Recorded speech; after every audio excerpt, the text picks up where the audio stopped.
Yesterday, President Trump went over to Phoenix not just to meet the U.S. Marines currently stationed in Yuma, but also to work on a speech at a rally he was giving at Phoenix.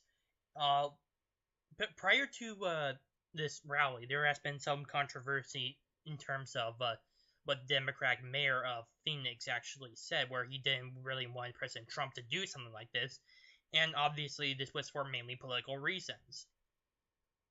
Yet people decided to show up anyway, and President Trump did so as well. Now, in his speech, he was focusing a little bit on what was currently happening basically this week in this August. Like what happened in Charlottesville, a little bit what happened in Boston, and stuff like that. At least that was the beginning of his statement. But then he goes on to smash the mainstream media about how it's become dishonest, and basically on how they claim that he is still supporting white supremacists and whatnot, even though that obviously that's not true. In fact, he makes multiple mentions that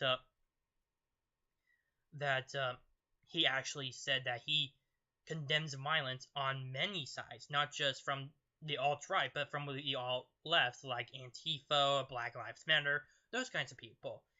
And to further go into his speech, he also talked about a little bit of Jeff Flake, a senator he doesn't really care for. He kind of believes that he's weak on immigration and on national security. And I just, let's be, I don't really know too much about Jeff Flake, to be honest, because I'm not from Arizona or anything. And honestly, he hasn't been really a big popular figurehead in Washington as of late. He's not like Sean McCain or Elizabeth Warren or Nancy Pelosi or those kinds of people. It's just, I don't really know too much about him, so I can't really make a personal judgment on him right now. Now, to continue on with further on national security and immigration, he also talked about trying to get Congress to get some funding for his border wall. And here's the thing. He is threatening to actually close down the government. That's definitely a big issue. This is definitely a big part of Trump's legacy. If he gets his wall built, it's definitely a major promise kept, and it definitely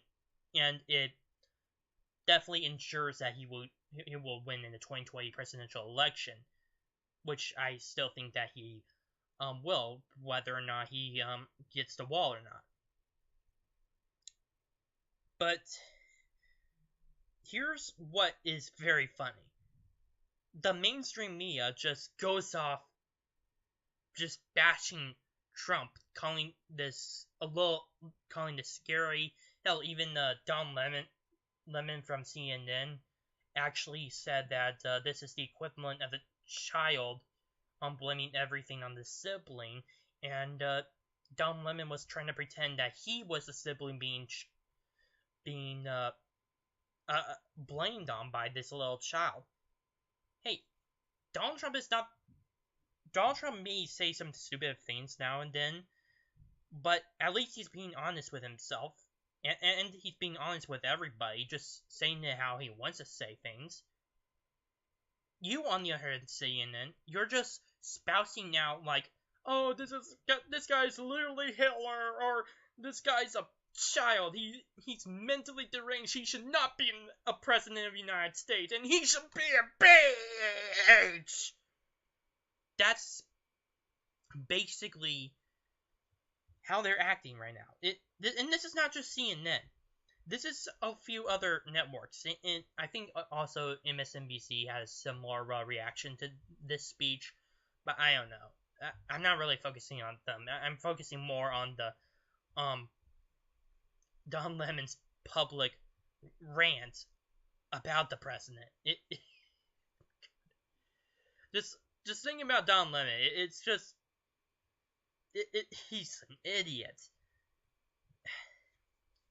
He complains that Trump is this child who's blaming his older sibling.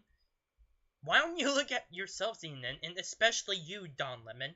You're not exactly the best journalist. I mean, considering that you were drunk on New Year's Eve, and then you just went so... I don't know where the hell you went, and you know what? I don't want to go any further than that. But the point is, the shoe is on the other foot in this case. Trump is obviously bashing you guys because look at how much controversy you have caused since. And if you know what, I'll show you give you a recent example. You know how there was supposed to be a free speech rally in Boston. Sorry, I was losing sensitivity to my feet. You know how there was a free speech rally in Boston? Well, there was also counter protesters trying to shut this thing down, and yet CNN, in their own infinite wisdom, saw this as mainly peaceful, despite the fact that Antifa and BLM decided to turn on the police and even took a few people. There was even a footage of an old woman getting dragged with her American flag by another one of these Antifa guys. So, really, can you blame him for bashing you? It's just really funny. And what's even funnier was a little bit about the counter demonstrations with in this response to this rally, but I'm gonna make that in another talk about that in another video. Which, by the way, I have to admit, it's pretty funny. So, for right now, that's all he's going to. That's what his speech is currently about, and yeah, I think this will definitely have a major impact on it. I will make further videos to explain in depth about like the border wall and stuff, but right now I'm gonna end this video just then there to and explain and just ending the explanation of with the speech and stuff and the reaction of the mainstream media. So that's all I have for today, or well, for this video. My name's Noah Meehan on The Art of Truth, and yeah. I'm sorry. I kind of blanked out there. Alright, subscribe to my channel, like this video, share it with others, and also comment down below.